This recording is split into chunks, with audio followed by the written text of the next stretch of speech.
Good morning friend, কেমন আছো সবাই? ভালো আছো তো?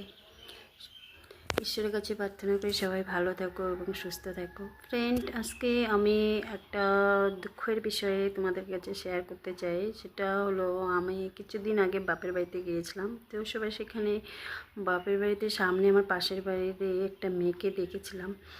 তো মেয়েটা খুব দেখতে ভালোই ছিল, বেশ ভালোই ছিল। তো বয়সটা বেশি একটা ছিল না, তাকে বিয়ে দিয়েছিল। তো বিয়ে দেওয়ার পর কিছুদিন ভালোই ছিল, তারপর একটা মেয়ে হয়, ছেলে হয়। তারপর সে হাজব্যান্ডটা অনেক সে মদ টদ খেয়ে মেয়েটাকে মারধর করে। সে মারধর করার পরে অসহ্য যন্ত্রণা পায়। একদিন তো এরকম হয়ে গেছিলো, সে মার খাওয়ার ভয়ে সে বাঁশবাগান যে বলে, বাঁশবাগানে রাত্রে ছুপিয়েছিল বাচ্চা কোলে নিয়ে।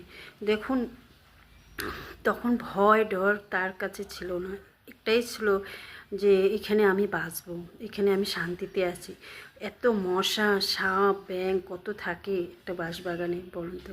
তবুও মেয়েটা ওখানে ওগুলার ভয় না করে সে বাচ্চাটাকে বাঁচানোর জন্য বাচ্চাটাকে নিয়ে কোলে নিয়ে ওখানে বসেছিল সারা রাত্র। তারপরে এদিকে ওদিকে ঘুরে তারপরে মেয়েটা তারপর বাপের বাড়িতে চলে আসে। খুব দুঃখের বিষয় যে আমি একটুকে বলতে চাই যে কেন এই কাজগুলো করে ফ্রেন্ড, কেন এই কাজগুলো, যে একটা নারীর উপরে কেন এত অত্যাচার বলুন তো। একটা নারী কত আশা আকাঙ্ক্ষা নিয়ে বাপের বাড়ির থেকে স্বামীর বাড়িতে চলে যায়, কাকে দেখে? স্বামীকে দেখে।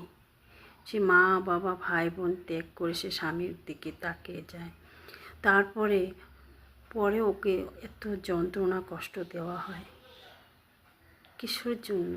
একটা নারীকে যদি এত কষ্ট যন্ত্রণা সহ্য করতে হয়, এ ভগবান সহ্য করবে? মোটেও করবে না। তো এই যে কর্মগুলো, জানি না সে কেন করছে বা কিসের জন্য করছে, অজান্তে করছে না জানতে করছে সেটা তো আমি জানি না। তবে আমার খারাপ লাগলো, তাই তোমাদের কাছে শেয়ার করলাম। কিন্তু আমার মনে হয় ফ্রেন্ড, এই কর্মের ফল কিন্তু ওই যে বলে না, খারাপ কর্মের ফল ভোগ করতে হয়, ভালো কর্মের ফলও ভোগ করতে হয়। তো যেমন কর্ম সেই রকম ফল তো পাইতেই হবে, আজ না তো কাল। এরকম যে কর্ম সে স্বামীটা করেছিল, ও কি ভালো হবে?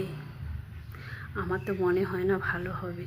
তবুও আমি ঈশ্বরের কাছে প্রার্থনা করছি যে সৎ জ্ঞান দেখ, কারণ কারো সংসারটা ভাঙাটা জরুরি না, কারো সংসারটা